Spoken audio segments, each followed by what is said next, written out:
Bonjour. Alors, il y a sûrement des gens qui ont vu le titre de cette vidéo et se sont dit: ah, il fait trop le mec, maintenant il prend plus les transports en commun. Rien à voir. En fait, hier, j'étais sur Twitter et je suis tombé sur cette vidéo. Ça fait des années et des années que je suis chauffeur de bus. Mais ce manque de respect, on me l'a jamais fait. On m'appelle, on me dit: monsieur, dans votre bus, ça sent très mauvais. Et qu'est-ce que je vois? Du caca. Et je me suis rappelé qu'il y a 3 ans en arrière, j'avais tweeté ça. Alors, vous voulez que je vous raconte cette histoire? C'est parti.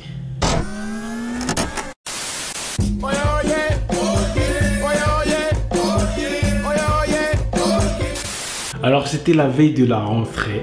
Je crois que c'était ma rentrée de terminale 2015-2016. Ouais. Qui dit rentrée dit nouvelle sape. Tout ça. Et moi, j'avais acheté plein de sapes, tu connais. J'avais acheté un petit jean Zara, tout ça. Et le lendemain, je devais sortir. J'avais porté le jean Zara que j'avais acheté juste la veille pour la rentrée.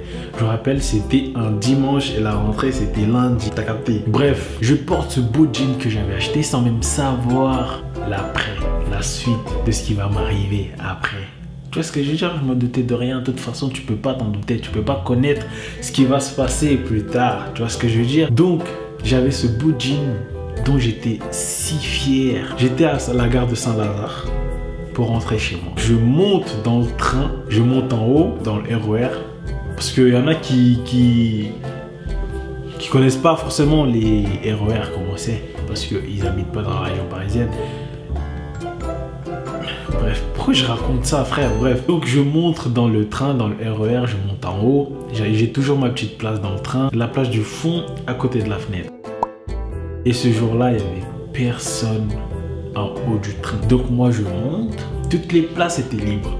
Je me suis dit, bon, ma petite place d'habitude, j'y vais. Je me suis posé sans rien voir, rien du tout. J'ai fait mon petit trajet de Saint-Lazare jusqu'à Bondy. C'est 4 stations. Non, putain, pourquoi je dis 4 et je monte ça? C'est 5 stations. Donc pendant les 5 stations qui durent environ 20-30 minutes, tu vois, j'étais là, j'écoutais de la musique et tout, tatati, tatata, je kiffais ma vie, mon beau jean, je le kiffais à mort. Tu connais les petits jeans un peu troués, tout ça, petit style, tu connais. J'étais là, assis tranquillement. J'arrive à Bondy pour descendre. Quand je lève mes fesses du siège, je sens une petite sensation bizarre. Je me suis dit, attends, c'est bizarre. J'ai jamais senti cette sensation. Je vais voir ce qu'il y a. Je regarde le siège où j'étais assis. Non, non, non, je rêve. Ça ne peut pas être ça. Un être humain normal ne peut pas faire ça. Genre, je vous explique. Vous allez me dire, ouais, mais t'as pas vu. Non, en fait, c'était quoi?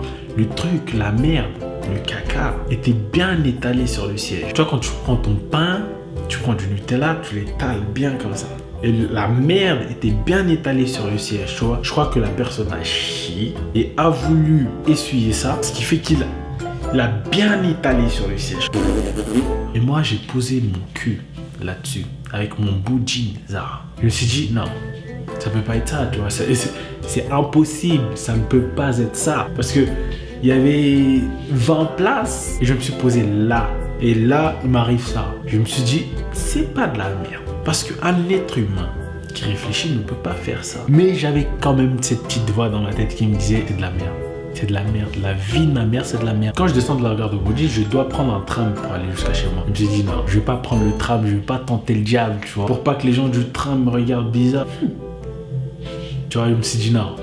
Même s'il y a 6-7 stations jusqu'à chez moi, je vais quand même marcher à pied jusqu'à chez moi. J'ai mis 30 minutes ou plus, même 40 minutes, 1 heure jusqu'à chez moi à pied. Pendant le trajet, dans ma tête, c'était le bordel. Je me disais, non, c'est pas ça. L'autre petite voix dans ma tête qui me disait, si, c'est ça. Et l'autre voix dans ma tête qui me disait, non, arrête, t'es mauvais. C'est pas ça. Écoute, l'écoute pas, c'est pas ça. Si, c'est ça. Si, c'est ça. Les gens, ils sont cons ici. C'est ça, mec. C'est ça, frère. C'est ça. C'est du caca, c'est de la merde. Je voulais mourir. J'arrive chez moi. Je me suis dit, bon, c'est l'heure de la vérité maintenant. On va voir si c'est de la merde ou pas. Ah ouais, je vous avais pas dit. En fait, pendant le trajet à pied, j'ai pris mon pull. Je l'ai mis autour du bassin. Comme ça, on va pas à l'arrière. T'as capté? Donc, bref, j'enlève le jean. Je le regarde comme ça. Et j'ai même pas senti. J'ai juste regardé. Je me suis dit, ah, je voulais pleurer. quoique j'ai pleuré, je crois. Je sais plus. Et j'étais dans un dilemme. Qu'est-ce que je fais? Parce que j'avais encore le ticket de caisse. Je le lave et je vais le rendre après? Non. Imagine si ça sent encore, tu vois. Au moment où je vais le rendre, ça sent encore un petit peu. Tu vois, la meuf va me dire non. C'est trop risqué, parce que là ça sent vraiment la merde de ouf. Tu sais quoi, ça fait mal, mais je vais le jeter. Les gens sont mauvais. Voilà, nous sommes arrivés à la fin. C'est fini pour aujourd'hui, on aura plein d'autres vidéos. À chaque fois à la fin, je sais pas quoi dire à la fin. Portez-vous bien, allez, salut.